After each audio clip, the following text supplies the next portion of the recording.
हम दुश्मनों का कराची पर वार। बल्दिया टाउन में ट्रक में दस्ती बम हमला हुआ है।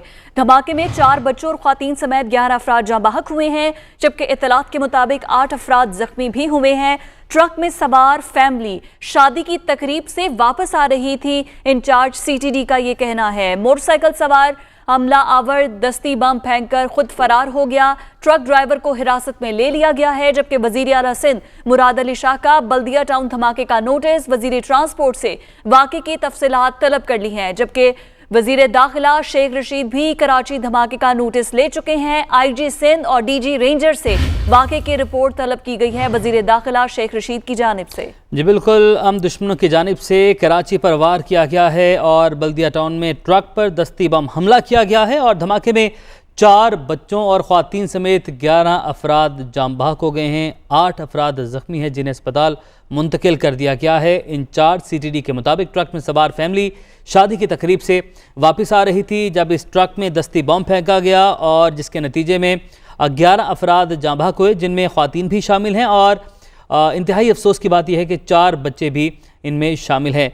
मोटरसाइकिल सवार हमलावर दस्ती बम फेंककर फरार हो गए, ये कहना है राजा उमर खिताब का। SP बल्दिया के मुताबिक ट्रक ड्राइवर को भी हिरासत में लिया गया है। ट्रक ड्राइवर से भी पूछताछ इस वक्त जारी है, जबकि वज़ीर आला सिंध मुराद अली शाह की जानिब से इस धमाके का नोटिस ले लिया गया है और वज़ीर ट्रांसपोर्ट से वाक़े की तफसीलात भी तलब कर ली गई हैं और वज़ीर दाखिला शेख रशीद की जानिब से भी कराची में धमाके का नोटिस लिया गया है। IG सिंध और DG रेंजर से वाक़े की रिपोर्ट तलब कर ली गई है। अफसोसनाक वाक़या आपको बताएं कि शहर कायद कराची में पेश आया है। बल्दिया टाउन में ट्रक पर दस्ती बम हमला किया गया है और ट्रक में सवार फैमिली शादी की तकरीब से वापस आ रही थी। नवीद कमाल हमारे साथ मौजूद हैं, उनसे जानते हैं। नवीद, बताइएगा अभी वहाँ पर क्या सूरत हाल आप देख रहे हैं? पुलिस की जानिब से जो क्या तहकीकात किस तरीके से आगे बढ़ाई जा रही हैं, ज़ख्मी अफराद की हालत क्या बताई जा रही है? जी बिल्कुल, जो ज़ख्मी हैं इनके मुतालिक अस्पताल में जो डॉक्टर्स हैं उनका ये कहना है कि 2 जो अफराद हैं उनकी हालत तशवीशनाक है, बाकी जो ज़ख्मी हैं उनकी हालत जो है ख़तरे से बाहर है। अगर बात करें ज़ख्मियों की तो इसमें जो है ज़्यादा तादाद ख़वातीन की है। इसमें जो है 2 बच्चे जो है पहले ज़ख्मी बताए जा रहे थे, अब उन बच्चों में से एक बच्चा जो है दम तोड़ गया और अभी भी जो है 2 बच्चे जो है इसमें ज़ख्मी है, बाकी ख़वातीन हैं। जो डॉक्टर्स हैं उनका ये कहना है कि इन्हें जो है छर्रे जो है लगे हैं, इनकी जो इंजरी है बारूदी मवाद की मालूम होती है और ऐसा लगता है कि बारूदी मवाद जो है बहुत करीब से इन्हें जो है लगा है। जो ज़ख्मी है इन्हें तिब्बी इमदाद दी जा रही है। जो अहल खाना है, लवाकीन हैं, वो यहाँ पर पहुँच चुके हैं और काफ़ी गमज़दा वो दिखाई देते हैं। जो लवाकीन है इनका भी उन्होंने भी जो है उनका भी ये कहना है कि इनकी बेटी की शादी हुई थी, उसी सिलसिले में जो है ये दावत थी, उसी सिलसिले में ये ख़वातीन जो है उस दावत में शिरकत करने के लिए गई थी और जो ज़्यादा तादाद थी वो बच्चों और ख़वातीन की थी। ज़ख्मियों को जो है एमरजेंसी से अब वार्ड में मुंतकिल कर दिया गया है, जहाँ पर इन्हें तिब्बी इमदाद दी जा रही है। नवीद, अभी जो इन्वेस्टिगेशन है उसमें कुछ पता चल सका कि इस ट्रक को ही क्यों निशाना बनाया गया, इस ट्रक को क्यों टारगेट किया गया? बिल्कुल, पुलिस का ये कहना है कि जो घर का सरपरस्त है फरमान अली, उसका बयान अहमियत का हामिल होगा। फरमान अली के मुतालिक पुलिस के ज़राए का कहना है कि वो एक सियासी जमात का इलाकाई ओहदेदार भी है। ये जो है दुश्मनी का शाख्ताना हो सकता है। पुलिस इसको इस तनाजुर में भी देख रही है कि इनकी बेटी का रिश्ता हुआ था और रिश्तेदारी में बाज़ दफ़ा रंजिश होती है और चूँकि आज यौम आज़ादी भी था और इस हवाले से थ्रेट्स भी थे, तो पुलिस इसको दहशतगर्दी के वाक़े के तनाजुर में भी देख रही है। इसमें अहमियत इस बात की कि जो ग्रेनेड इससे पहले जो ग्रेनेड इस वाक़े में इस्तेमाल हुआ है, इससे पहले जो दहशतगर्दी की वारदातें होती हैं उसमें इसी साख्त का, इसी किस्म का जो है हैंड ग्रेनेड इस्तेमाल किया जाता है। जो उसकी जो पिन मिली है उसको जो है पुलिस ने अपनी तहवील में ले लिया। उसका जो बारूदी मवाद है उसका जो है चेक किया जा रहा है कि क्या स्टेटस है, इसकी साख्त क्या थी। बम ठीक है नवीद, आप हमारे साथ ही रहिएगा। इस वक्त दुनिया न्यूज़ की स्क्रीन पर आप देख सकते हैं कि एडिशनल IG कराची मीडिया से गुफ्तगू कर रहे हैं। एक फैमिली जो कि लांडी के इलाके में रहाइश पजीर है, वो यहाँ मोमनाबाद के इलाके में आए थे शादी के सिलसिले की एक दावत, और जब वो वहाँ से निकले हैं तो ये एरिया जो कि मदीना कॉलोनी पुलिस स्टेशन का एरिया है, यहाँ पर पहुँचे हैं तो इनकी इस गाड़ी में ब्लास्ट हो गया है, जिसके नतीजे में काफ़ी सारे लोग ज़ख्मी हुए और अब तक 8 लोग वफ़ात पा चुके हैं और तकरीबन 9 के करीब लोग ज़ख्मी हालत में ज़ेर इलाज हैं। सर 11 की डेथ है और 8 जी हाँ, जख्मी। 11 वफात पा चुके हैं और और 8 जख्मी 8 के करीब लोग ज़ख्मी हैं। ये जो गाड़ी जिसमें ये लोग आ रहे थे, ये होंडाई की गाड़ी है जो कि लोडिंग व्हीकल है।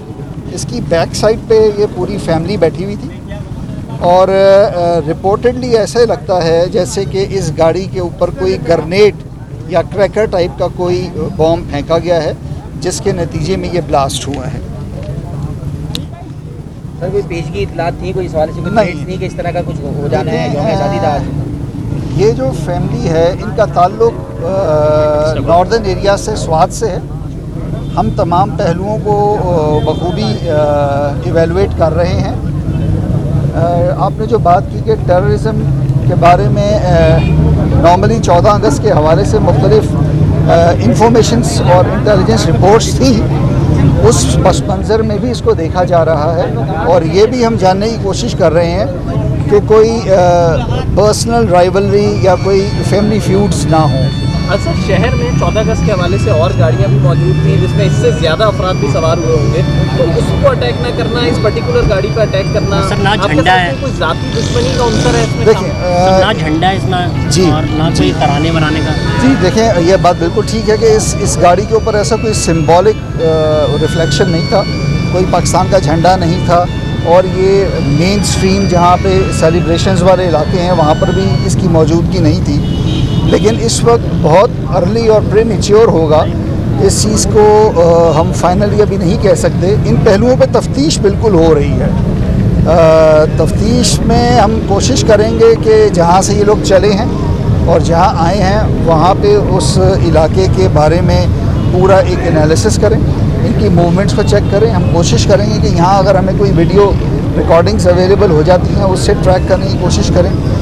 बीडी टीम अपना काम कर रही है, इंटेलिजेंस विंग्स हमारे अपना वो काम कर रहे हैं। We'll try to find out the actual reasons behind it. ये बताइएगा कि कोयटा में जब वाक़यात हुए हैं तो कोयटा के वाक़यात के बाद से क्या यहाँ पर पुलिस ने क्या रेड अलर्ट भी जारी किया था इस हवाले से, या नफरी बढ़ाई थी आज के दिन का खुसूसन? देखिए, एक ओवरऑल इंफॉर्मेशंस तो बिल्कुल आ रही होती हैं। कोयटा के अंदर आप बिल्कुल ठीक कह रहे हैं कि बेदर पे वाक़या हुए हैं, उस सिलसिले में यहाँ पे हमारी पूरी तैयारी थी। आईजी कराची बात कर रहे थे मीडिया से और इस धमाके की तफसीलात बता रहे थे। नवीद कमाल एक बार फिर से हमारे साथ मौजूद हैं, उनसे मजीद बात करते हैं। अच्छा नवीद, ये बताइएगा कि अभी नोटिस लिया जा रहा है, शेख रशीद की जानिब से भी लिया गया है, वज़ीर आला सिंध की भी जानिब से लिया गया है, तो इब्तदाई तौर पर रिपोर्ट जो मुरतब पाई गई है उसमें क्या इंकशाफ हुए हैं? जी बिल्कुल, पुलिस ने जो अपनी इब्तदाई रिपोर्ट तैयार की है उसमें इस बात को उन्होंने जो है बिल्कुल यकीनी तौर पे लिख दिया है कि ये हैंड ग्रेनेड अटैक था। हैंड ग्रेनेड की अगर आप बात करें तो कराची में जो है आपस की दुश्मनियों में या दहशतगर्दी के दीगर वारदातों में फायरिंग होती रही है, लेकिन हैंड ग्रेनेड कभी दुश्मनी में इस्तेमाल नहीं किया गया। एडिशनल आईजी कराची ने जो है ये खदशा जाहिर किया है कि ये दहशतगर्दी की कार्रवाई हो सकती है, लेकिन इसके साथ उन्होंने ये कहा है कि इस गाड़ी पर कोई झंडा या इस तरह की कोई भी ऐसी सरगर्मी नहीं थी जिससे ये लगे कि ये लोग जश्न आज़ादी मनाने जा रहे हैं, क्योंकि थ्रेड्स थी जिसका एडिशनल आईजी कराची ने भी जिक्र किया और इससे पहले जो है ये रिपोर्ट भी होता रहा है कि जश्न आज़ादी पर जो कराची समेत सिंध के मुख्तलिफ जो है शहर हैं उनमें थ्रेड्स मौजूद हैं। तो इस हवाले से तमाम जो इदारे कानून नाफिज करने वाले वो तहकीकात कर रहे हैं।